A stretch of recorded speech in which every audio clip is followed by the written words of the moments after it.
Assalamualaikum warahmatullahi wabarakatuh. Perkenalkan, nama saya Siti Sulistiani dengan NIM 121402064 dari jurusan Komunikasi dan Penyiaran Islam Fakultas Dakwah dan Komunikasi UIN Sunan Gunung Jati Bandung semester 3. Di sini saya akan menjelaskan hasil analisis saya mengenai psikologi komunikasi dan profesi sebagai bentuk pemenuhan tugas ujian akhir semester mata kuliah psikologi komunikasi dengan dosen pengampu Ibu Imelda Kholidah SOS MSI. Sebelum saya menjelaskan keselarasan antara konsep psikologi komunikasi dengan profesi yang diambil, saya akan menjelaskan terlebih dahulu tentang apa sih psikologi komunikasi itu. Dalam buku Psikologi Komunikasi karya Bapak Dr. Jalaluddin Rahmat MSc, ada seorang tokoh bernama George A. Miller mendefinisikan psikologi yang mencakup semuanya, yaitu psychology is the science that attempts to describe, predict, and control mental and behavioral events. Dengan demikian, psikologi komunikasi adalah ilmu yang berusaha menguraikan, meramalkan, dan mengendalikan peristiwa mental serta behavioral dalam komunikasi. Peristiwa mental adalah apa yang disebut oleh Fisher itu internal mediation of stimuli sebagai akibat berlangsungnya komunikasi. Peristiwa behavioral adalah apa yang tampak ketika orang berkomunikasi. Sebagai contoh, saya akan menjelaskan profesi seorang penyiar yang merupakan profesi dari ranah iklan atau broadcasting. Penyiar merupakan salah satu komunikator dalam media radio siaran selain seorang pemilik modal, marketing, reporter, penulis naskah, produser, program director, musik director, serta operator. Pesan yang disampaikan oleh penyiar dapat berupa kata-kata ucapan atau ujaran yang dikombinasikan dengan unsur-unsur pesan lainnya seperti musik atau lagu serta efek suara. Seiring perkembangan zaman, penyiar bukan hanya sekedar profesi saja yang hanya berbicara di depan mikrofon, namun juga lebih daripada itu. Penyiar juga memiliki nama atau sebutan lainnya seperti DJ atau disc jockey, announcer, dan lain-lain sesuai dengan program acara yang dibawakannya. Sehingga untuk menjadi seorang penyiar dibutuhkan pula upaya ke arah profesionalisme. Profesi penyiar bertugas menyampaikan informasi kepada para pendengarnya. Selain itu juga penyiar berfungsi sebagai penghibur dan teman beraktivitas. Jika dijabarkan lebih lanjut, penyiar radio berfungsi sebagai seorang komunikator yang bertugas memberikan pelayanan kepada masyarakat atau public service dengan menyampaikan informasi-informasi terkini yang valid dan menarik. Seorang penyiar juga wajib memiliki wawasan yang luas, termasuk diantaranya pemahaman musik. Dengan begitu, banyak media yang digunakan untuk menyampaikan sebuah berita saat ini, mulai dari media cetak maupun elektronik, yang salah satunya adalah radio.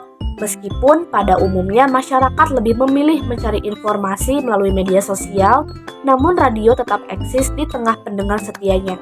Hal ini dikarenakan radio memiliki efek kedekatan pribadi dengan para pendengarnya. Kedekatan itulah yang menjadikan kekuatan radio besar dibandingkan media yang lainnya. Sebagai sebuah profesi yang berbasis pada komunikasi lisan, penyiar radio memiliki keterkaitan dengan beberapa profesi lainnya, seperti penyiar berita, pembaca berita, penyiar, dan reporter. Secara umum, keahlian utama yang dibutuhkan untuk menjadi penyiar radio adalah kemampuan berbahasa secara lisan, karena pekerjaannya untuk menyampaikan informasi yang dimilikinya kepada pendengar melalui media suara. Namun, keahlian berbicara bukanlah satu-satunya keahlian yang harus dikuasai oleh seorang penyiar radio. Seorang penyiar radio harus memiliki keahlian menulis yang baik guna menyusun dan merangkai informasi agar efektif, juga guna yang tepat. Tanpa keahlian menulis yang baik, penyusunan dan perangkaian informasi tidak akan terbentuk dengan baik dan penarikannya tidak akan baik pula. Profesi seorang penyiar radio kali ini akan saya analisis dengan menggunakan konsep psikologi sistem komunikasi massa.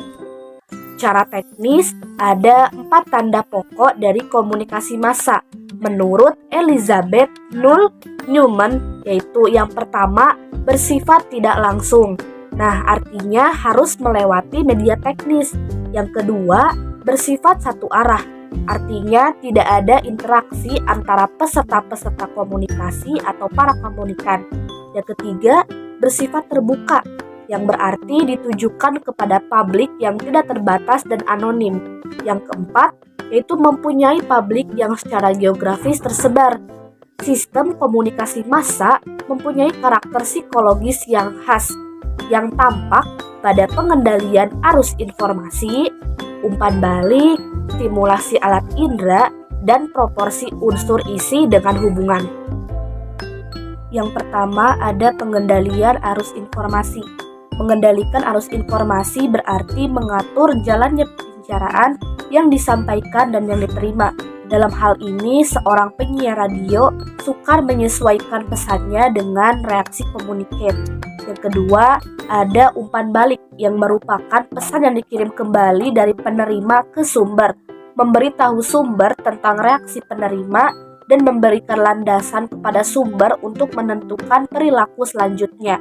Nah, dalam hal ini, seorang penyiar radio boleh dikatakan responnya hanyalah zero feedback. Komunikasinya hanya satu arah dan feedback loop tidak terjadi di sini. Seorang penyiar radio hanya memperoleh umpan balik dalam keadaan tertunda atau delay feedback. Yang ketiga ada stimulasi alat indera.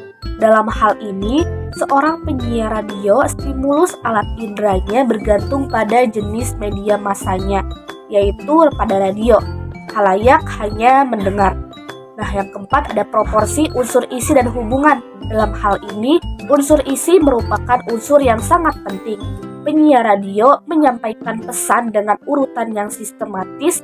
Pesannya dapat disimpan, diklasifikasi, dan didokumentasikan. Baik, itu tadi penjelasan hasil analisis saya mengenai psikologi komunikasi dan profesi. Sekian dari saya, kurang lebihnya mohon dimaafkan. Wassalamualaikum warahmatullahi wabarakatuh.